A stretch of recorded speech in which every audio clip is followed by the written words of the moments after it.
In the last video, we defined cosh of x, the hyperbolic cosine function. It was just the average of e to the x and e to the negative x. So we add those two functions and divide by 2.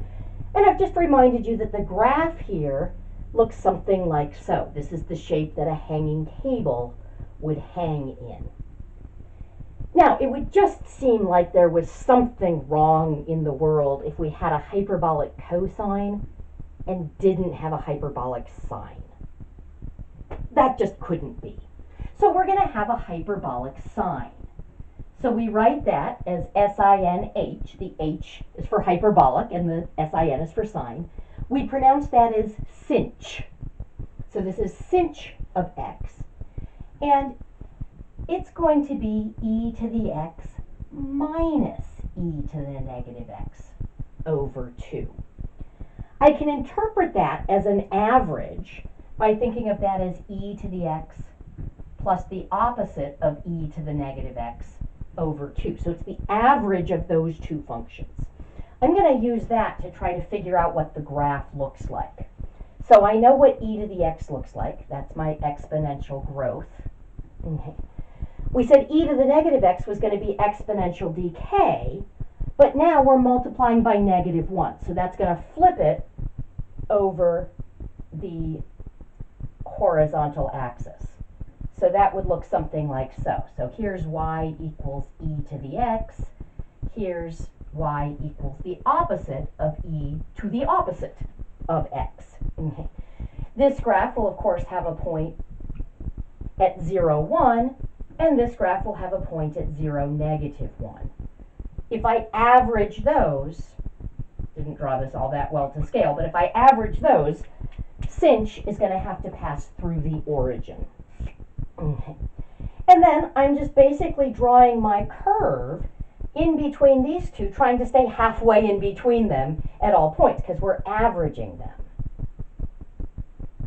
So we're going to get something that looks something like so.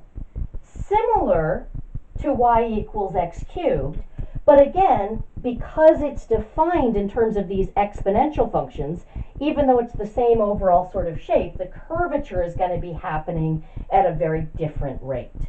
Okay. So we get something like this for sinh of x. Okay. I'm just going to point out a couple of things about sinh of x. Okay.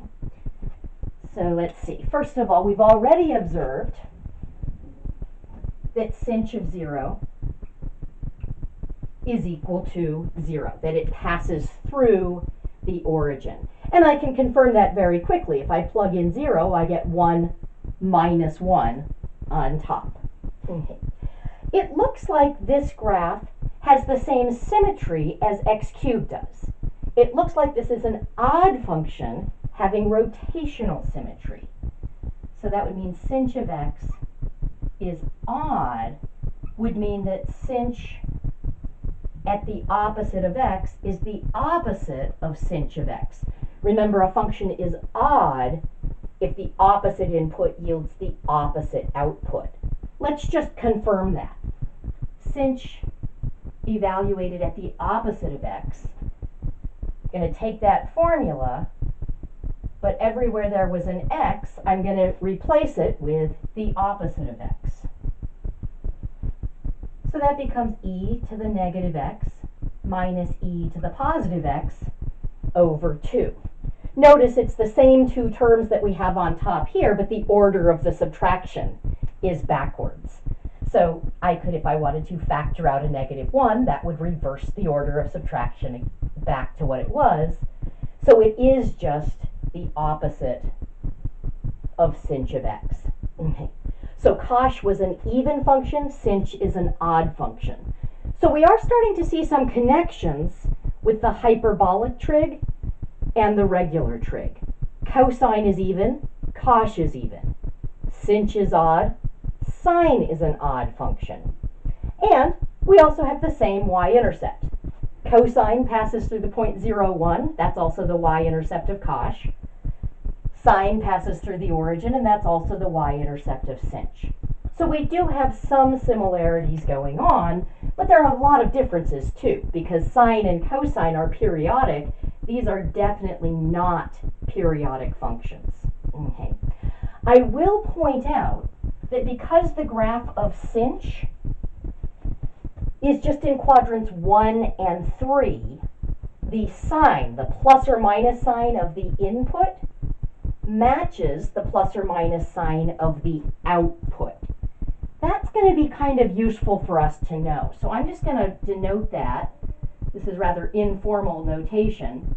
Sinh of something positive is something positive, and sinh of something negative is something negative.